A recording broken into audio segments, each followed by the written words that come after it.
The country of Colombia is an ethnically diverse land with a rich cultural heritage. However, throughout the decades, the South American nation has endured armed conflicts between government forces, leftist guerrilla groups, and right-wing paramilitaries. Although national security improvements have been made over the years, conflicts continue to this day. In 1991, a new national constitution was established which gave a lot of rights and liberties to various indigenous groups throughout the country. These groups were then given their own land rights.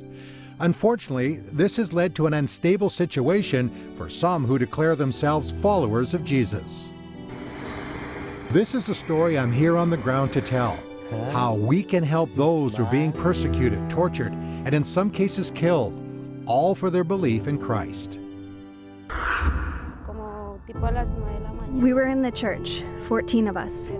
We had known that some radical indigenous people wanted to come and take us out and destroy the church, but we never thought that this was something that was going to happen for real.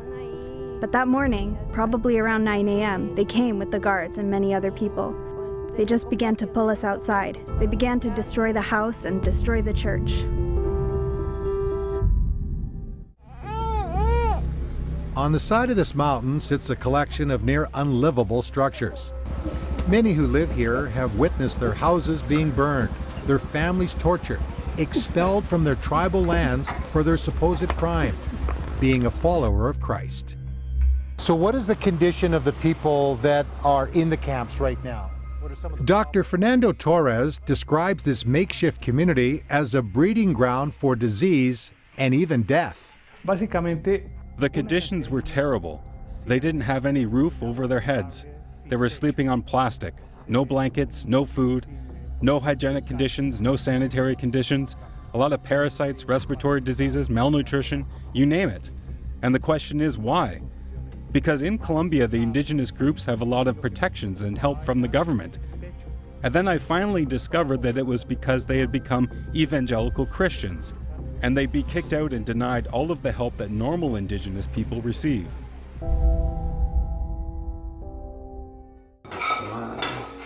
Marie Mesa has been a follower of Jesus for most of her life. For decades, she and her husband ran their own ministry, working as missionaries in the mountains of Colombia. Their 2 children were raised witnessing their parents pastoring in churches throughout the countryside. But all that changed 10 years ago when they were forced to flee, fearing for their life and leaving their home behind. In 2007, we opened a little school in the village. It grew up to 70 children. We began to teach Christianity in the school. Some of the local villagers got really mad with us. They began to persecute us, destroying the school and taking out all of our belongings. Then one day they destroyed our homes and forced us out of the community. But it was Marie's youngest daughter, Lady, who suffered the most. Held captive and tortured, she thanks God for a cell phone she had hidden that was her only lifeline. I'm very thankful to the Lord because He didn't allow them to do anything worse to me. When I was held hostage, they were saying that they were going to hang me and torture me and do terrible things to me. I had a cell phone and I was able to communicate with my dad. He said, "Don't worry, have faith. You're going to come out of this and have strength." I had the strength to escape twice, and so I'm very grateful about that. Marie grows emotional as she recounts that horrible day. In the beginning, they were giving the order to kill every Christian in the village. My youngest daughter, who was the only person who wasn't in the village at the moment, she was the one who suffered the most. She had to see everything. Then they attacked her, and she now has a problem in her arm and in her leg because of the violence. In the middle of the night, Lady's parents were able to rescue their daughter from a nearby village where Lady had fled to escape her captors. Marie's son also wears the wounds from that day. His hands and arms are scarred by the blade of a knife as he protected himself during the attack. For now, this is home for Marie's family, a relatively safe place removed from their homeland. It is a mix of people from various communities who also suffered persecution. The community of people that are living with us right now also experienced the same torture and abuse. They were Christians in their own communities, teaching their kids the way of the Lord. They were betrayed, tortured, and forced to move out. The priority is to have a safe and normal place to live where we can feel comfortable. Right now, as you know, we are living in tents and it's a temporary place. We wish we could have a place of our own built properly. That would be something good for our families.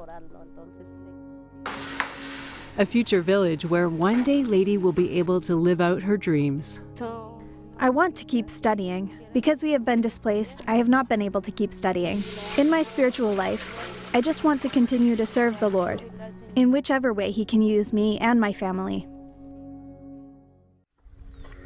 With her grandchild on her back, Mercedes Chokwe sources food to feed her large family. Mercedes' family were violently driven from their land in April of 2013. Since then, they have been forced to relocate 4 separate times. Currently, this is home. 10 family members must share this tiny space, just one section of a temporary village built of bamboo with a roof of tarps that constantly leaks rainwater.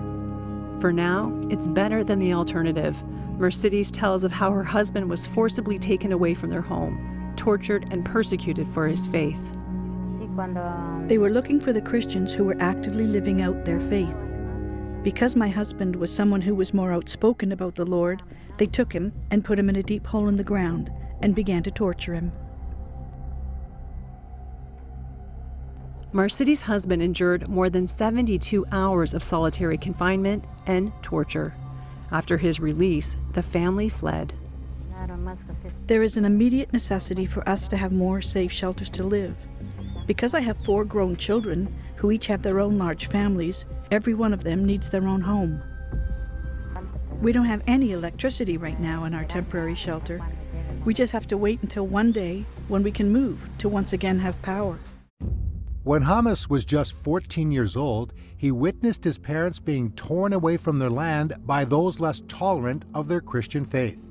The situation worsened when his older brother was held captive and tortured. They couldn't do anything to my dad because he was able to escape, but my brother didn't. So they grabbed him and they put him in a hole in the ground and they whipped him pretty bad. Despite all of the hardships his family was forced to endure, not once did they lose their faith. Because this is the only truth that we know. Outside of God, we have nothing.